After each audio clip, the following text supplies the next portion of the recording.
everyone. So I am Dexter Avila, and that's me. So for today, I'm gonna reporting the Unit 10, Lesson 1, the 4 M's of Operation. So 4 M's, upat ka M's. Saan ang upat ka M's?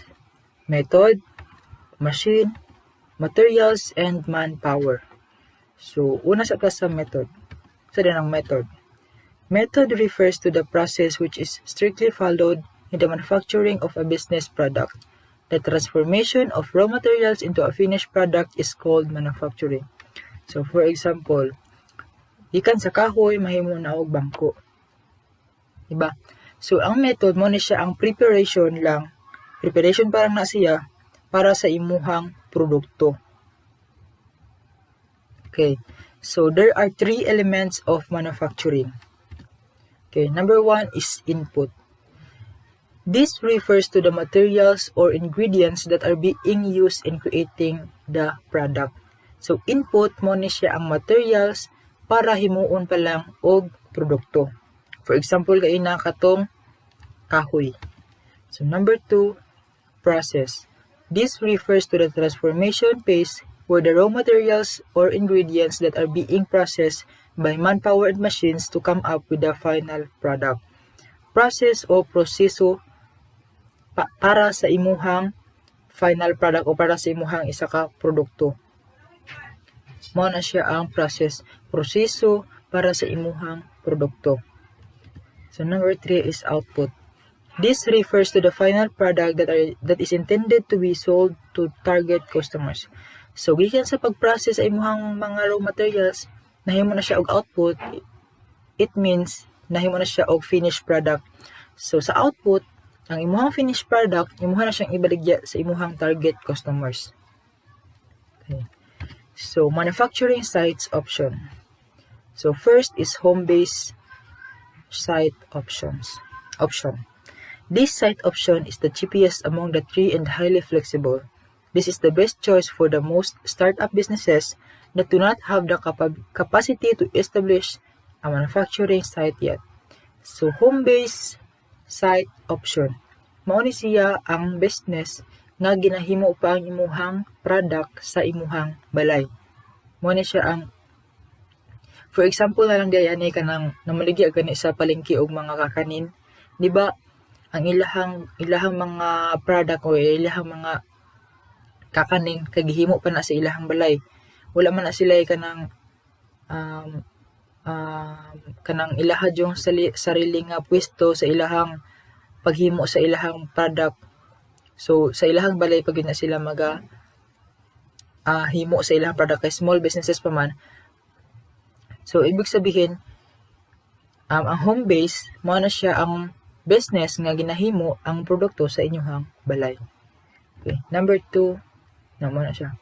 So number 2 is the commercial space for rent. This is the recommended option if the business already needs a commercial space for the processing of the product and if the home-based option is not viable or feasible. So, commercial space for rent. Kana, mo na siya ang commercial space for rent. Mo na siya ang isa ka space nga pwede nimo rentahan para sa imuhang produkto. Kung ang imuhang business dili pwede mahimo sa imuhang balay, pwede ka magrenta sa isa ka arkila ka og isa ka pwesto para didto nimo himuon ang production sa imuhang produkto o didto na pud nimo ibaligya ang imuhang mga produkto. For example, kining mga bakery. Di ba kung mapansin nato ang atubangan sa ilahang bakery kay naadri ang mga pan. Tapos ang sa likod kay dito apod ang ilahang paghimo sa ilahang pan. So mo na siya ginatawag nga commercial space for rent kay dito ara man mo nimo gihimo ang imuhang tanan nga himuon sa imuhang business. So number 3, commercial space purchase. Okay, this is the ideal option for established businesses, but this requires the biggest amount of capital. It provides the entrepreneur with the freedom of flexibility to design, manage, and run the commercial space completely. Okay, muna siya ang commercial space purchase. Ang commercial space purchase kanang imuha na yung sarili nga pwesto. Imuha na yung ng pwesto kanang business nimo nga gitukod nimo diha is imuha na yung sarili, dili na ka mang arkila, wala na ka bayaran every month. So, pero kinahanglan na siya og big amount. Ngano, kung magtukod ka og business sa imuhang sarili nga space, kinahanglan nimo big amount kay paninduton pa man na nimo, pa-designan pa man na nimo. Syempre, design. So, kinahanglan siya og money. Pagkahuman og design, i-manage pa na. So, kinahanglan na pud og money. Bayaran nimo sa imuhang manager. So, kinahanglan jud siya og dako nga amount kay kinahanglan siya dako nga amount para mabuo ang imuhang product ay imuhang business diri. Pero hantod nga pero kung makumpleto na nimo, di okay ra man pud kay nindot man successful ka na kay kung nindot ang imuhang space, nindot ang imuhang pagkahimo sa imuhang business, nindot ang pagka-design. So, syempre, daghan dun magbalik-balikan na nga tao. So, the more nga na daghang tao, the more money, so the more income, daghang kwarta. So, pero, at pinakauna, kinahanglan jud ka nga daghan pug kag kwarta para ma-produce ang imuhang produkto. Para mahimo imuhang produkto. So, manata sa method, sunod na ta sa machine. Machine refers to the tools, facilities, and systems that are used to produce a product. The machinery and equipment required can be identified after the manufacturing layout of the business has already been identified. So, example, kini nga machine. Machine ni siya para sa kahoy. Ang machine ginagamit para mas mapadali ang imuhang pag-produce og produkto. Ang machine ginagamit para dili na malisuran og maayo ang inyong mga tao. Muna siya ang purpose sa machine. Okay. So, information and communication technology. Technology nga ginagamit sa isa ka business. Okay. Number 1 is landline phones to be used for telemarketing and customer service. So, ang landline phones or example ani kay kining telepono, ginagamit ni siya para mag-order, para mag-customer service o pwede po ka diri mag-order taking. For example, katong sa 87,000 Jollibee delivery. Kato sa Jollibee. So, kinahanglan jud nimo nga gamiton ang kanang kining telepon kay dili man pwede ang cellphone kay lahi man ang cellphone kay SIM man to, kini kay landline phones man ni. So, example, kini nga machine. Machine ni siya para sa kahoy. Ang machine ginagamit para mas mapadali ang imuhang pag-produce og produkto. Ang machine ginagamit para dili na malisuran og maayo ang inyong mga tao. Muna siya ang purpose sa machine. Okay. So, information and communication technology. Technology nga ginagamit sa isa ka business.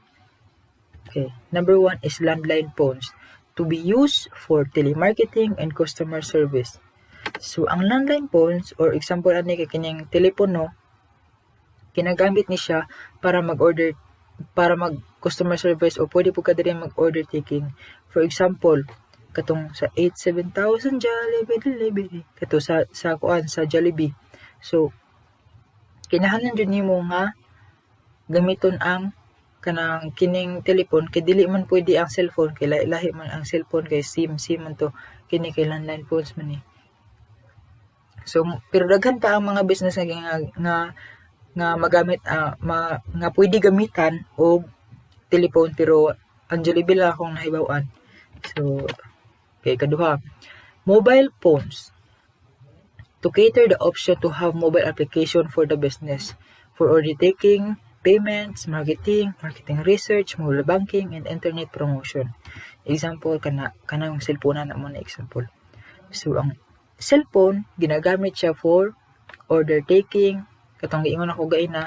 For example, gusto ka nga mag-order og pagkaon. So, kinahanglan nimo mag-download og isa ka application para maka-order ka. For example, Lazada, Shopee, muna sila.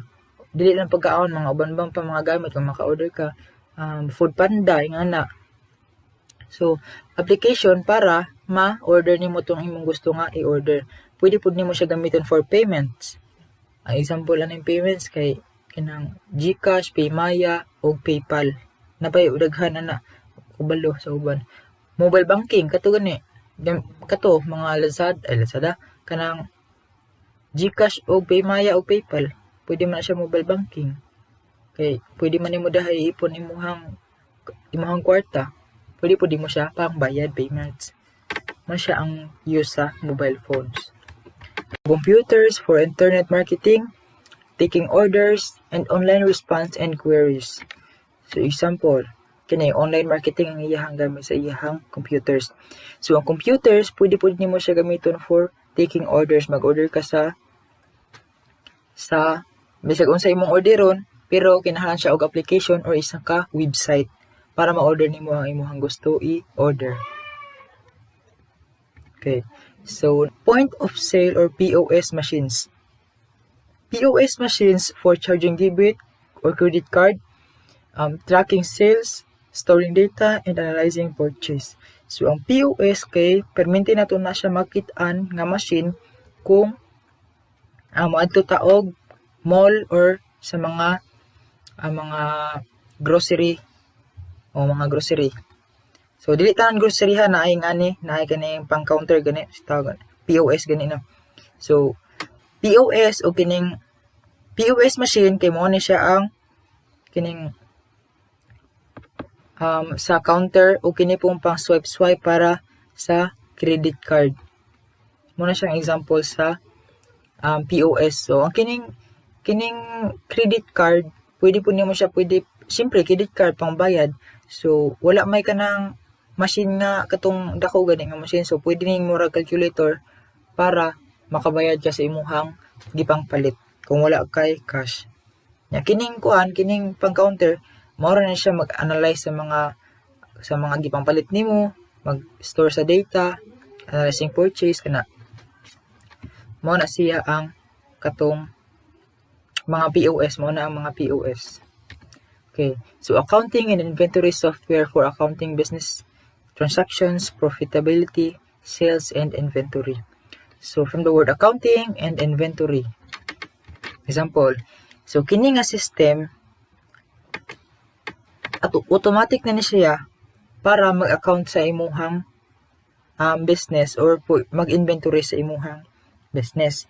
For example, dili na ka kinahanglan magkapoy pa kay kinahanglan ko nimo tagaan sa punin siya time kay buhaton man gyapon nimo, pero dili na nimo siya pwede mano-manohon og kalkyo kung pila na gasto sa imuhang business, pila na lugi ba ka or na nakaginansya ba ka. So sa accounting ug inventory, pwede nimo siya gamiton nga software para mas mapadali ang imuhang himuon para dili na ka magmano-mano. Pwede po din siya sa mga sales, basta pwede nimo siya gamiton para sa sales. Kung pwede ba ni nga product i-sales kana ingana, pwede nimo na siya gamiton nga system o software. Okay. So, last is website. Website for order taking, 24/7 marketing, online conversations, and collecting customers' information. So, familiar naman kayo website.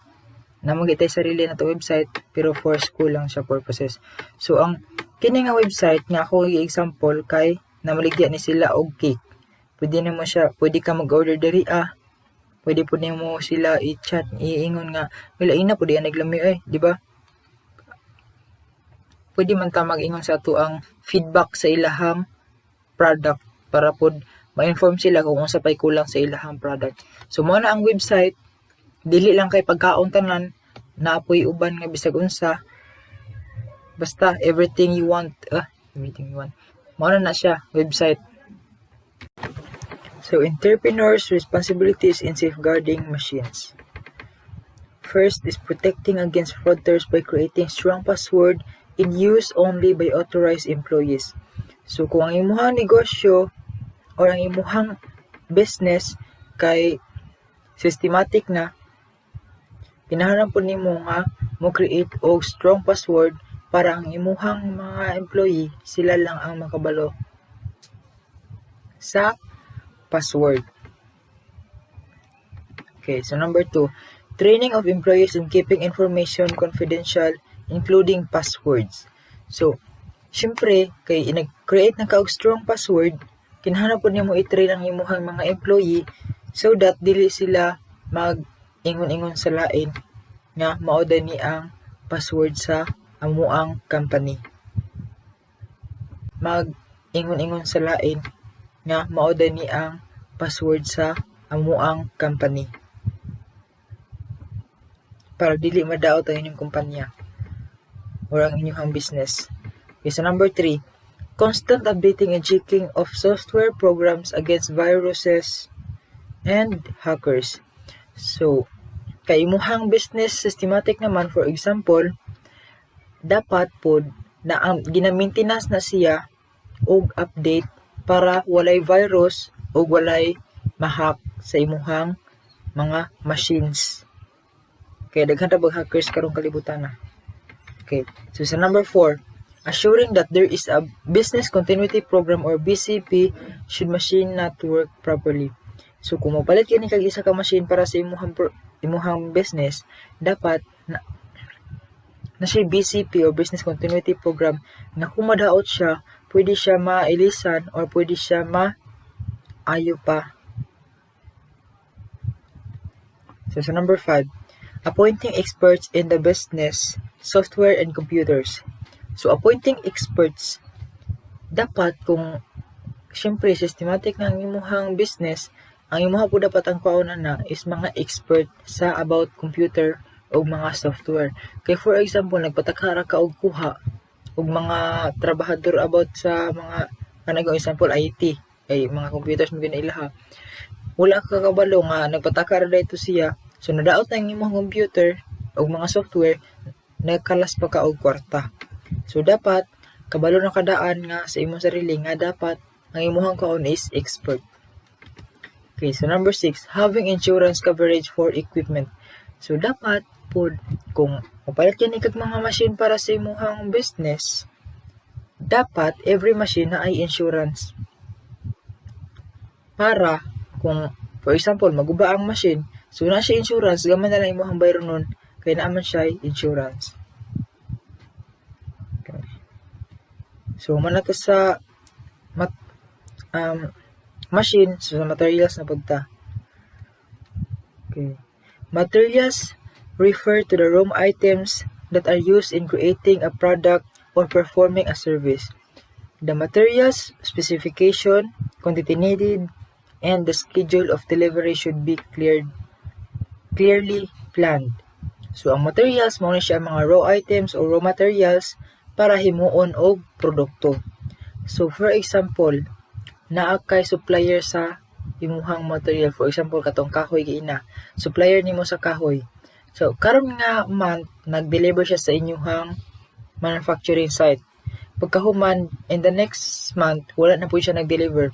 So, dapat nakaplano ang delivery sa imuhang supplier para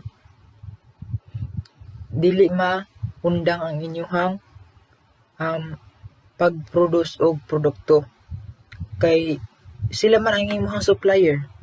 So, ibig sabihin, dapat nakaplano na sa inyuhang duha, supplier og ikaw nga owner, para dili na mali pa ang pagdagan sa inyong negosyo. Okay. So, muna example, kahoy. So, materials requisition options. So, number 1 is manufacturing of own materials. In this option, a large amount of capital must be prepared because all expenses in manpower, machines, and materials will be shouldered by an entrepreneur. So, manufacturing of own materials. Pagmamanufaktura ng sarili mong raw materials or hilaw na. For example lang, sa imuhang bukid na kay mga kakahuyan dito, mga prakata, for example, gusto nimo harveston. Now, karon, kinahanglan ka og big amount ana kay ngano. Kinahanglan pa man mga tao para magkuan putol or kinahanglan pag machine na mo ginay makina nga gamiton na para mahakot ang mga kahoy ug madala sa imong manufacturing site. So kinahanglan siya og big amount kay labor pa, kaon, gasolina. So kinahanglan gyud na siya og dako nga kwarta para matarong og padagan ang imuhang katong materials nimo padung sa imuhang manufacturing site. Which is number 2, outsourcing. In this option, a third-party manufacturer will do the manufacturing of the materials needed. These third-party companies are considered well-versed in producing such materials and have tailored it to the entrepreneur's need at a lower cost. Saves the entrepreneur from buying expensive machinery. So, example aning outsourcing. Ikaw, for example, vlogger. Nagahimo ka og vlog, sige ka og vlog, tapos dili ka kabalo mo edit. So, kung dili ka kabalo mo edit, magkuha jud ka og isa ka editor nga maoy mo edit sa imong video. So, muna siya ang pasabot sa outsourcing. Another example kay kanang ang imuhang business is mining of gold. Nya ang isa pud ka business sa entrepreneur, sa isa ka entrepreneur kay nagahimo og mga jewelry. So, kining si isa ka business kining nagamanan og gold. Kung kanang ilahang gold sila pay mohimo o sa kanang jewelry, kinahanglan pa nila og mga machine. So, ibig sabihin, mugasto na po sila. So, imbis na sila pa ang mohimo sa mga jewelry sa ilahang gold, ilahan na lang i-outsourcing sa isa ka company na nagahimo og mga jewelry. So, from the other company to the other company. From sa gold nga mining hangtod nagipasa sa isa ka company nga nagahimo og jewelry. Muna siya ang outsourcing based on my research. Okay. So, purchasing their own products from the present suppliers. In this option, the entrepreneur will purchase finished product from a manufacturer. The manufacturer and the product is also allowed to sell to the entrepreneur's competitors. The entrepreneur becomes one of the distributors of the manufacturer, distribution business, retailers, restaurant store, and franchise. Muna siyang example. With that, the entrepreneur save the cost of machine and manpower and allow him to buy and sell a broad range to finished product. So, kaning purchasing their own products from present suppliers. For example, example na to kanang mga sininaan. Kanang ilahang ang supplier na nila is from company, for example, jug company. So, dito sila nagkakuha og kanang produkto nga finished product na daan padto sa ilahan na pong business. So, ang ikato nga ilang ikuha, ilahan na pong gibaligya. So, man na siya ginatawag nga purchasing their own product from the present suppliers. Man siya pasabot na. For example, ga-retail. Gina-retail nila ang imuhang produkto. Produkto nimo gina-retail. Nya kana sa sari-sari store pod. Gina-retail man pud na. Tawag na gina-retail. Mga retailer. Masya sabihin. Pricing method. Number 1, cost-oriented pricing. It refers to a method in which some percentage is added to the cost of product in deciding the final price based on the desired margin. Example, grocery stores and fast food chains. So, cost-oriented pricing, mao ni siya ang mga business nga ang ilahang produkto nga ginapalit or ginaangkat is ginapatubuan ang price. Diba? For example, sa grocery store, ang tinapa is tagka-14. Mahimo na siya og 14.99. Nga nagod ka ng mga sobrang mga 50 centavos. Muna siya example anang cost-oriented pricing. Okay, so number 2, competition-oriented pricing. It refers to a method in which the entrepreneur considers the prices to its competitors' products to set the prices of its own products. So, for example, nakasariling business, nakasariling nga produkto, so ikaw gin mag-decide kung sa imuhang i-price ana, kay imuhang po nang ikalkyo. So kung parehas mo og produkto sa isa ka business, parehas mo og business, syempre ipaparehas-parehas ra gyud na ninyo ang inyong iparehas-parehas ra na ang inyong pricing sa inyong mga product kay para pod ang tao mabahin. Mo na siya kay competition man na siya. Sa isa't isa nila, competition man na siya.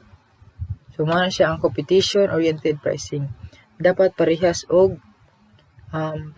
kanang price ang isa ka business nga parehas pod sa isa ka business. So sa number 3, demand-oriented pricing. It refers to a method in which the demand dictates if the entrepreneur will make the price higher or lower. Example, an airline in off-peak day will change list in tickets or will conduct promos, unlike in on-peak days. They like holidays and on special occasion, they will spike up the ticket prices. So example lang ng demand-oriented pricing. For example, karong bulana kay gamay ra kaayo ang nang manakay sa eroplano, gamay ra kaayo ang mga to sa ilang bansa nangana. So naay possibility nga ilahang pa na sila ihatag nga promo nga para magamay na ang bayaran nimo sa imong ticket. Mao na siya. Unya pagkahuman, for example, pod holiday ka ng Pasko, daghang gyud nagbakasyon, Pasko, New Year, nga daghang man magbakasyon. So nadara po sila mogara nya ilaha pong patasan na ang price sa kanang na sa ilahang ticket sa eroplano kay daghan man og manakay unless tong walay occasion walay kanang pwede magpromo sila kunuhay pero samtang nga wala pa occasion sakay na mo daan kay para makalis mo ba pero layo palagi ang Pasko nga na mo siya kinatawag nga demand oriented. Kung ahatong kusog mo to magpataas og presyo, kung ahatong hinay dito magpromo mo na siya ang demand oriented pricing. Okay, so manaman ta sa materials, diri na ta sa manpower. Okay, manpower refers to the human resources who will handle the business operations. As the business grows, the entrepreneur should hire qualified employees that can handle operational functions so that he can focus on the strategic and management function of the business. Manpower requirement is one of the factors in high expenses in business, but it is also the most instrumental to its success. Manpower or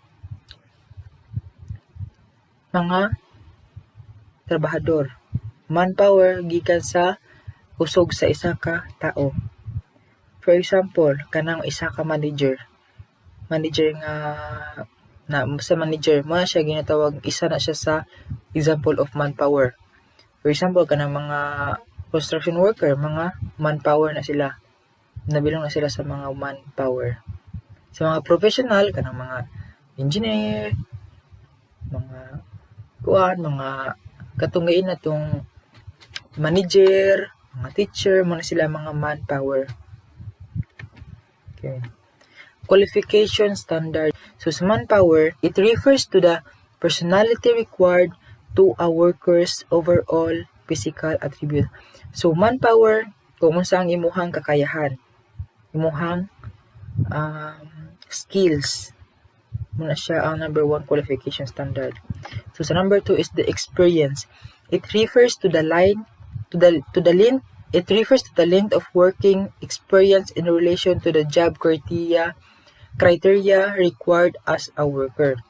So kung mag-apply ka gani sa isa ka business, sa isa ka company, dapat na jud kay experience. Yes, experience na siya. Kinahanglan jud ang experience. So number 3 is academics. It refers to the worker's academic qualifications or educational attainment required of them to perform the job. So kung mag-apply gani ka anang mga, for example, isa ka graduate, bagong graduate, kinahanglan jud ng academics. kinahanglan na kay pinag-aralan. Mo na siya ang academics. So qualification standard gani, manpower or imong skills, imong kakayahan, experience nimo sa trabaho, naka-experience pa ka ani, ug academics or ang imong pinag-aralan. Na ba kay educational status, na ba kay educational attainment, mo na siya ang qualification standard. Okay, so that's it. And thank you.